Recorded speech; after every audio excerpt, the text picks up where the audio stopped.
In the Orenburg region of Russia, a tent camp for mobilized people burned down.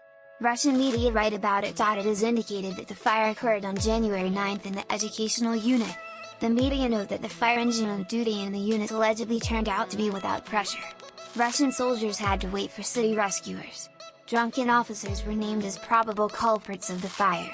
In particular, the tents mobilized from the Samara region were damaged. A new fire in the Russian Federation, a warehouse caught fire in Moscow. It was extinguished from helicopters. The fire spread to 2,000 square meters, and the roof collapsed in the building.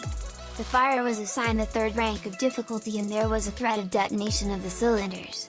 In the Russian capital of Moscow, a fire broke out in a car service warehouse. Thick black smoke rose over the city.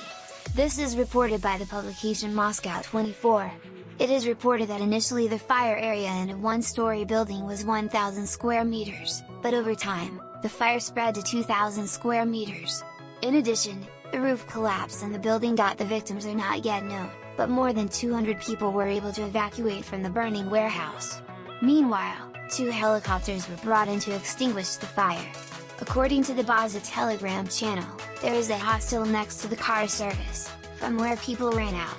The fire was assigned the third rank of difficulty and there was a threat of detonation of the cylinders. However, later the Moscow Emergencies Ministry reported that the fire had been localized. Recall that on January 6, a fire broke out in the basement of the building of the Russian Foreign Ministry in Moscow. An electrical panel caught fire due to a short circuit. Rescuers who arrived at the scene evacuated 25 people from the building. On January 4, a camp with mobilized Russians caught fire in Tomsk. The armed forces of Ukraine assumed that the fire in the tent city could be sabotaged by mobilized Russians who are afraid and do not want to go to Ukraine to fight.